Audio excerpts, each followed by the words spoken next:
Samir, so what about Nursor? Did Alvarez have a special nickname? Pen, shaking her head slowly, nope. He didn't care for nicknames. Not sure why, but he always said if we didn't want to call him by his real name, we could call him Captain or Sir. Anything else? He just wouldn't accept it. Not that he didn't earn the right to be called a legend. Samir, nodding thoughtfully, yeah, from what I've heard, he filled some big shoes, and did so exceptionally well. The kind of reputation that's almost impossible to live up to.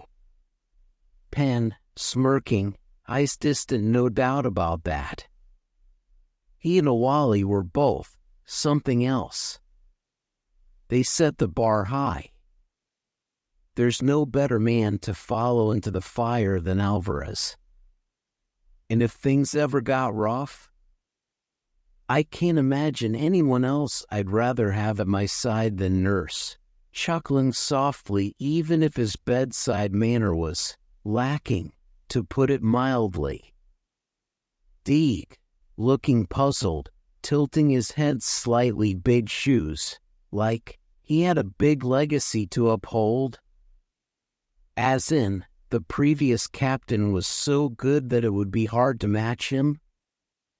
Pen, nodding exactly. Connolly, grinning, amused, I see human sayings are giving you a workout. We don't make it easy, do we? Deeg, smiling slightly, but still curious. I've been getting better at understanding them, but honestly, they can be so vague. So much context and culture behind them that you have to understand first. And sometimes, the translator doesn't catch all the layers. But I have to ask, whose shoes was he filling? The mood in the room changes. A sudden heaviness lingers, and Deed quickly realizes he's touched on something deep, something that commands respect. The humans exchange silent glances, each of them carrying an understanding only they seem to share. Samir, after a pause, looking at Pen, I think this one's for you to answer, considering. Tunny T, cutting in, curious you knew them? Pen, shaking her head slightly, no, not directly. But I suppose we're connected in a way. I got my moniker from him. Tunny T, tilting head, I thought your name was a reference to an old Earth myth? Pen, smiling faintly, it is. Scylla was a sea monster in ancient Greek mythology, but it's also a reference to him.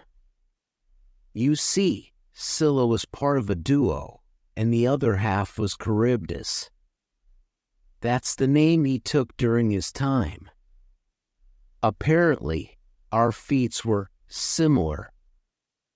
We were both close combat specialists, and O'Brien, interrupting enthusiastically, and you're both the only ones who've ever taken down a sentinel in hand-to-hand combat. Not to mention the chaos you both left behind in your wake. I mean, seriously, you're underselling it here. Pen, sighing, exasperated O'Brien, I told you to behave yourself if you wanted to stay in this conversation. O'Brien, grinning but backing down, sorry, sir, but come on. Deeg, eyes widening to Sentinel. Pen, nodding, yeah. A combat frame, more or less. Actually, more. Deeg, swallowing nervously, I see. Pen, glancing at Deeg, her tone darkening, you can probably imagine. They're outlawed now. Considered a war crime of the highest order. Deeg, doing his best not to picture what a sentinel might look like, shifts uneasily. Deeg, recently outlawed? Pen, well, they were already banned by the time I had to fight one. But back when Charybdis was captain of the Cerberus unit during the Steel Wars, that's when they were developed. And when they were put into use, it was catastrophic. The casualties were unimaginable. After that, Sentinels were deemed too dangerous, and they were banned. Deeg, a little stunned, and you fought one of these in hand-to-hand combat? Pen, rolling her eyes with a small laugh, I mean, technically, yeah. But it's not like I just punched it into submission, if that's what you're thinking. And I doubt Charybdis did either. You just can't. It's like trying to punch through a steel wall. But Sentinels have weaknesses, and I got lucky. O'Brien, leaning forward, eyes wide, come on, lucky? You're downplaying it again. She fought something taller than any human, 3 times as strong, with reflexes faster than a computer, and armored from head to toe. And she won. O'Brien holds his hands up dramatically, as if he's telling a ghost story to a campfire audience.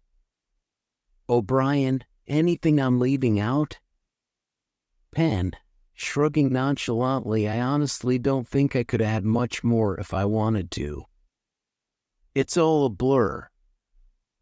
I was half conscious, running purely on adrenaline, and pretty much desperate. I got lucky. The Sentinel didn't. O'Brien, laughing, shaking his head, you're a terrible storyteller. Pen shrugs again, indifferent, as O'Brien settles back into his seat.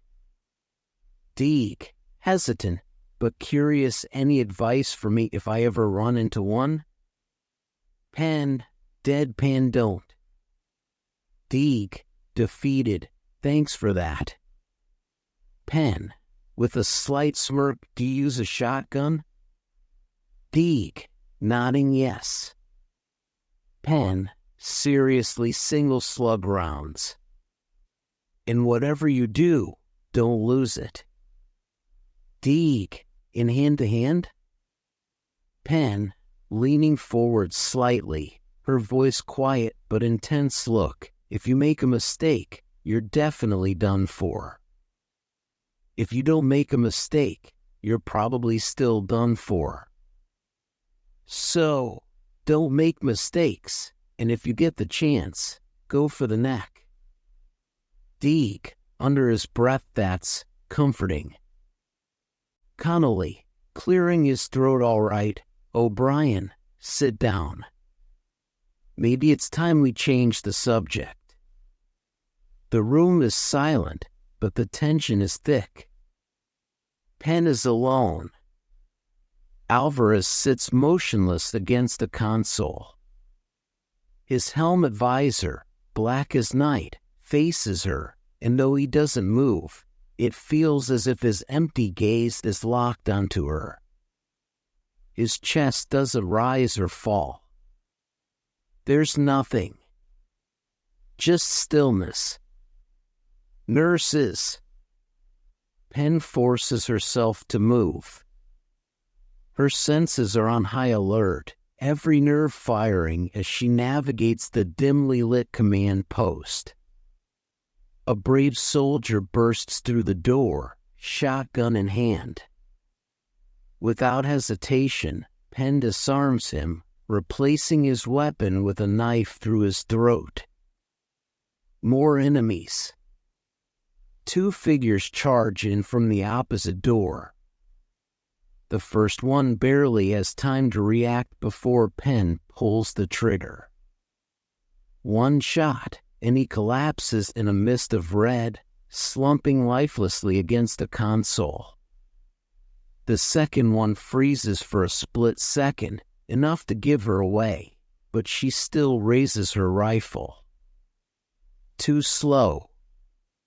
Pen fires again, and the shot tears through her shoulder, painting the hallway behind her. Pen quickly drops to grab more shells from the fallen enemy, reloading as she rushes out of the door. The enemy is hot on her heels, their footsteps echoing as she races through the twisting maze of corridors. But Pen's mind is already working, forming a plan. She knows she can't outrun them forever. She needs an ambush. She dives into an abandoned room, a dark, theater-like space with rows of chairs lined up in tiers. She has 4 exits to work with. The layout will help her if she plays it right. Quickly, she messes with the chairs, scattering them to create the illusion of movement. She then presses herself into the shadows, just beside the door she entered, and loads her shotgun with calm, deliberate movements. The footsteps grow louder. Closer. Pen holds her breath. Every muscle tensed, she waits. If the first enemy is too observant, it might be the end for her, but she's gambling on her instinct. The door slides open, and the barrel of a rifle appears, leading the way. Pen stays perfectly still. Silent. Voice, through ear. More footsteps. 3 more figures join the first. The first soldier enters, sweeping the room with his rifle. He glances toward Pen's hiding spot, but it's too dark. He doesn't see her. He moves past her. One by one, the others follow him into the room. Pen stays motionless, counting for sets of footsteps. But something tells her to wait. She's learned the value of patience in moments like this. A 5th figure enters the room. Voice, anything? Other voice, yeah, they. Crack. Pen's shotgun barks once, and 3 of them drop in an instant. The 4th barely manages to turn before she fires again. The last one, the first to enter, hesitates, frozen for just a heartbeat too long. Another shot. He's down. Pen doesn't linger. She reloads on the move, rushing out of the room just as she hears the heavy, unmistakable metallic footsteps of the sentinel closing in. For the next 25 minutes, Pen plays a deadly game of cat and mouse with the sentinel. Every step is calculated, every move deliberate. She knows she can't face it head on, so she doesn't try. She runs, hides, and ambushes. Fires a shot, then disappears again.